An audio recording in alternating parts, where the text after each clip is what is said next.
Comment arriver à une guérison définitive du mal occulte? Comme une sœur, il m'a demandé une question privée, il m'a dit comment arriver au bout du tunnel. Assalamu alaikum wa rahmatullahi ta'ala wa barakatuh. Si vous regardez cette vidéo de maintenant jusqu'à la fin, bi'idnillahi ta'ala, vous allez comprendre le secret de la guérison du mal occulte.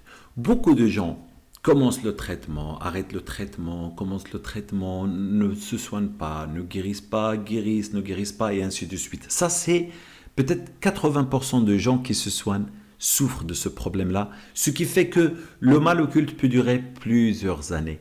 Quelle est la solution la plus rapide, la plus efficace qui va mener cette guerre, ce combat jusqu'au bout? Comment je vais réussir bi'idnillahi ta'ala, par la grâce des paroles de Dieu, par la ruqya, par les traitements, à arriver jusqu'à la fin? Tout le monde le souhaite. Donc restez avec moi. Assalamu alaikum wa rahmatullahi ta'ala wa barakatuh. Je suis Jalal Maher, je suis spécialiste dans la ruqya depuis plusieurs années. Mon but dans la chaîne Cabinet Maher, que ce soit sur Instagram, sur YouTube ou sur Facebook, c'est vraiment de partager avec vous mes connaissances et mes expériences dans ce monde afin d'arriver à vous soigner. Alhamdulillah, depuis que j'ai repris, vous êtes très nombreux à m'encourager, à m'envoyer de très très bonnes ondes. Donc continuez à le faire parce que c'est très important. Comme j'ai besoin de votre énergie, vous avez aussi besoin de mes expériences et mes énergies. Et c'est comme ça que ça se passe. Donc continuez à faire vos commentaires et continuez à parler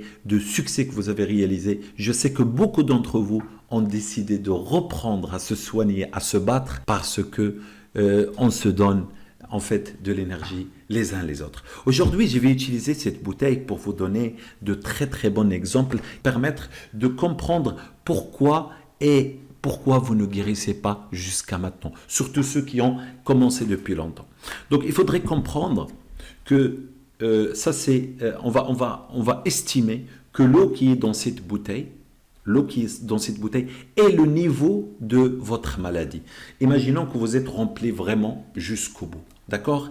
Et que quand vous arriverez à ce point-là, par exemple, c'est là que vous allez sentir le changement. C'est à ce niveau-là que vous allez sentir le changement. C'est pour cette raison, quand vous faites la ruqya, la première fois, le haut, il va diminuer un petit peu. Il va diminuer un petit peu. Il va diminuer un petit peu. Il va diminuer. On va le vider un petit peu. Donc vous avez fait une ruqya. Vous avez fait un traitement.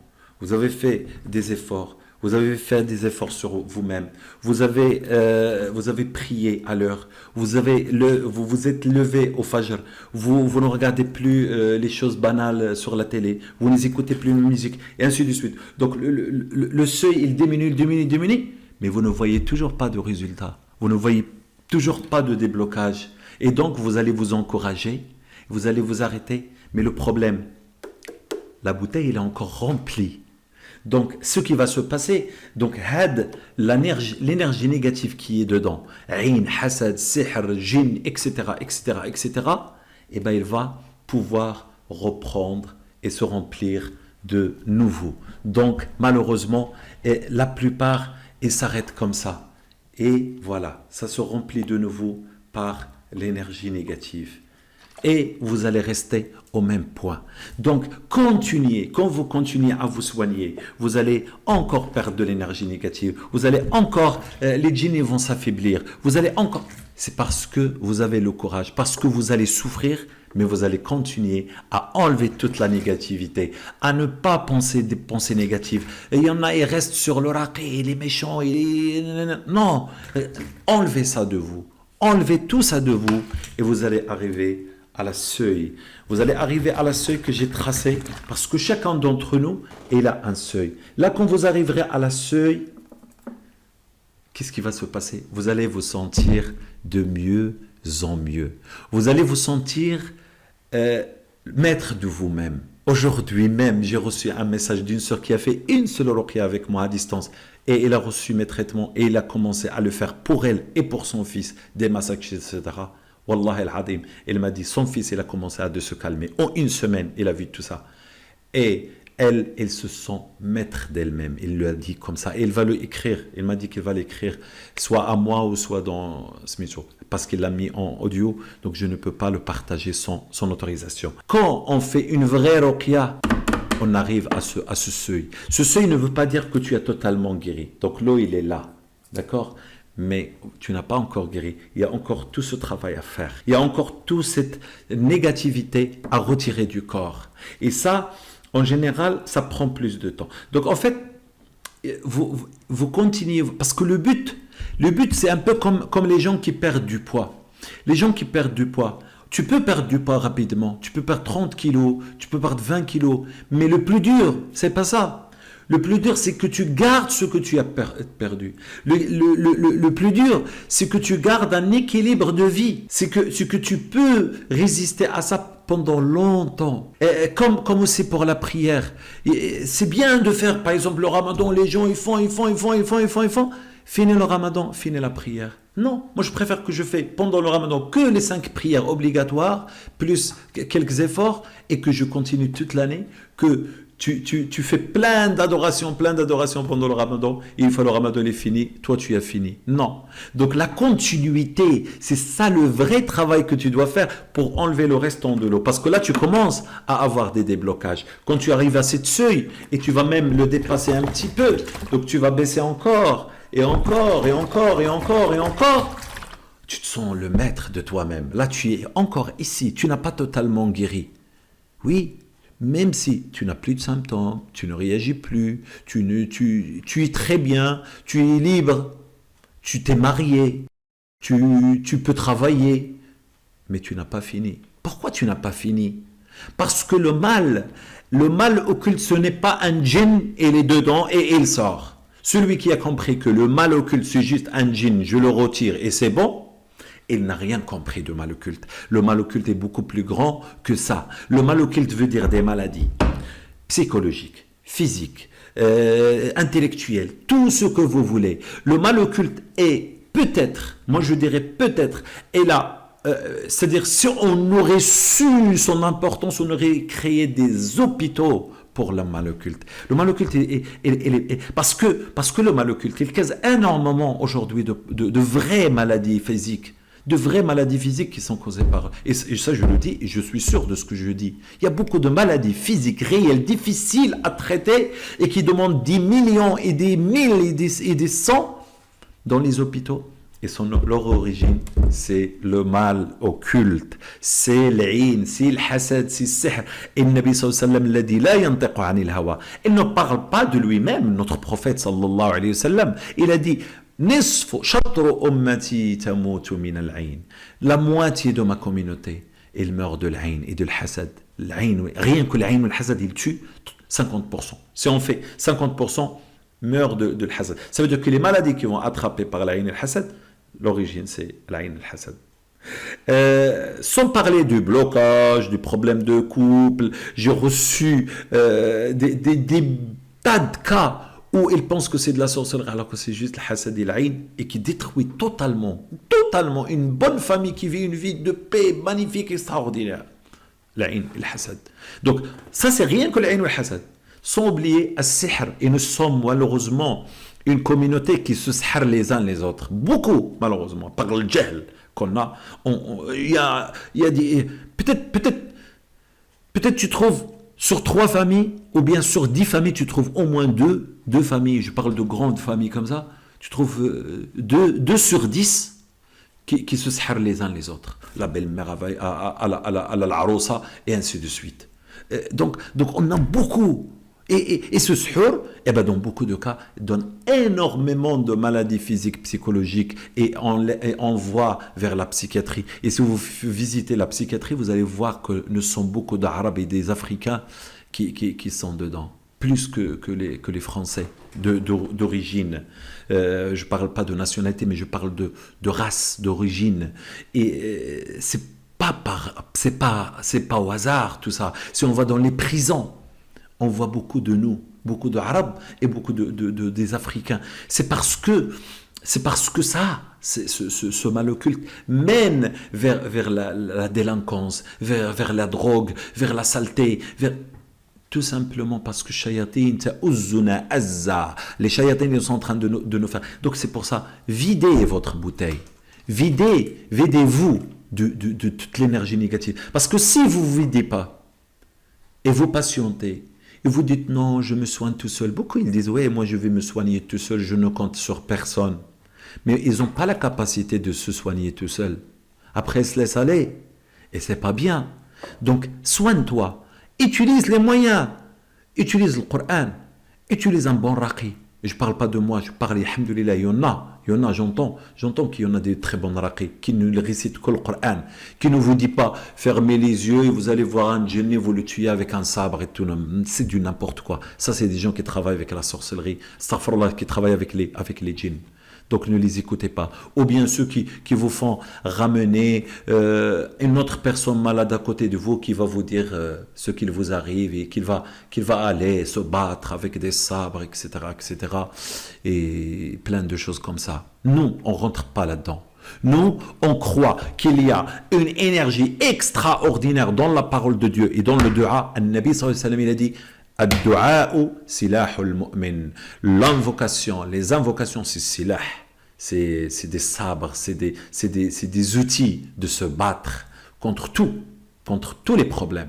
Et bien sûr, contre les problèmes de mal occulte et pour notre santé. Ad-du'a, il y a beaucoup de du'a pour la santé. Il y a beaucoup de du'a pour se soigner. Donc, on les utilise. Seulement, quand je parle de personnes qui sont très atteintes, même s'ils font les protections, ça ne marche pas. Pourquoi, quand tu es malade et tu te soignes avec les mêmes versets, tout simplement parce que ton âme est affaiblie.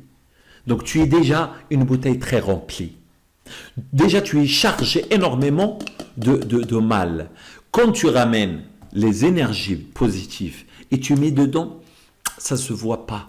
Pourquoi? Parce que ta négativité, elle agit même sur cette énergie positive. Vous comprenez le truc? Donc c'est pour ça que vous avez parfois, quand vous êtes très atteint, de quelqu'un d'autre qui peut vous donner cette énergie. Et quand je parle d'énergie, je parle de ruqya. Ar-ruqya, c'est la récitation sur le malade. Et alhamdoulilah, on est dans un monde plus facile. Alhamdoulilah, il y a la ruqya à distance. Beaucoup de gens, ils ne trouvent pas les bons raqis. Mais il y a la ruqya à distance. Et ça envoie de l'énergie.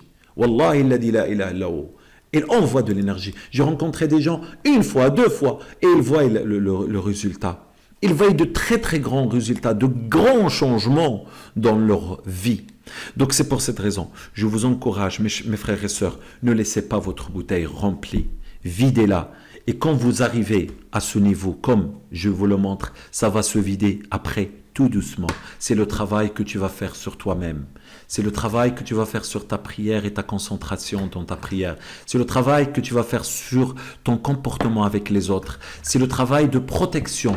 Dès que tu es avec les autres, tu fais attention, tu lis souvent. C'est le travail que tu vas faire sur toi-même pour s'approcher le maximum de Dieu. Et tu vas arriver. On continue comme ça, jour sur jour, tu vas te vider, tu vas te vider, tu vas te vider, tu vas te vider, tu vas te vider de tout le mal et tu vas te purifier et tu vas devenir une bouteille vide et là tu vas recharger tout de l'eau pure et qui va te purifier intérieurement et extérieurement et tu vas te changer et c'est là que tu mériteras, toi et ceux qui t'ont entouré, la vie que Allah subhanahu wa ta'ala promet pour les croyants. Hayatan tayyibatan. Une vie tayyiba. Je ne trouve pas de mot pour la traduire. Tayyiba, c'est plus que satisfait. Tayyiba, ça veut dire que tu seras rassasié. Tu seras comme ça. Et ça, je n'ai pas le mot en français, mais tu seras en bonheur. Une bonheur spéciale. Il t'arrive un mal, il te fait rien. Il t'arrive un bien, il te fait rien. Ça y est, tu es en liaison avec Rabb al-Alamin. Et donc, mes chers frères et sœurs, soignez-vous. Ne vous laissez pas aller. Le soin définitif, c'est la bouteille entièrement vidée. Rappelez-vous de ça. Et à chaque fois que vous faites la ruqya, même si vous ne voyez pas le changement, il faut avoir la certitude, parce que votre certitude va accélérer la vidange de l'eau. Parce que si vous doutez, l'eau, elle va se remplir. Si vous concentrez que, ouais, le raqi, il est grand, il est petit, il a les yeux, machin, il a regardé comme ça, ou bien vous vous concentrez sur ci, sur ça, sur ci, sur ça, lui il a dit, l'autre il a dit, l'autre est... Malheureusement, vous allez perdre le temps pour vider la bouteille. Laissez-vous concentrer sur votre bouteille. La bouteille qu'il faut vider pour commencer de vivre. Beaucoup d'entre vous, en ce moment, m'écrivent et en pleurant que on ne sent pas qu'on est vivant.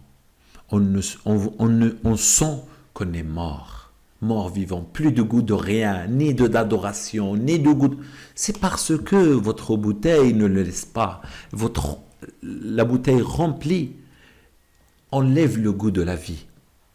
Videz votre bouteille et changez votre vie. Et bi'idhnillah, je vous le promets, vous allez être heureux. Wallahi, vous allez être heureux. Je suis sûr vous allez être heureux parce que vous le méritez. Vous allez guérir. Dites-moi dans les commentaires que je vais guérir, je vais y arriver, je vais vider cette négativité remplie. Ceci, c'était juste un exemple. L'eau qui était dedans, c'est de l'eau coranisée. Mais juste pour vous donner une image que comment ça se passe, pourquoi parfois vous ne voyez pas de résultats. Sachez que ça marche quand même. Des fois, on arrive. Quand on voit les résultats, ça veut dire qu'on est arrivé au seuil. Après, la vitesse de vidange dépend de votre concentration et de votre préparation à la ruqya. Et dépend aussi de qui vous recevez la ruqya. C'est comme ça. Parce que ruqya, c'est le raqi et le récepteur de ruqya. C'est comme ça. Il n'y a pas d'autre choix. Quand celui qui envoie et celui qui reçoit se sécurisent bien, après le résultat et le seuil dont on a parlé tout à l'heure arrive très très vite. Bi'idhnillah. C'est comme ça. Barakallahu fikum. N'hésitez surtout pas de partager. Et notre rencontre demain sur Instagram et YouTube en live à 21h. Soyez au rendez-vous. Ne l'oubliez surtout pas. Salam alaikum wa rahmatullahi ta'ala wa barakatuh.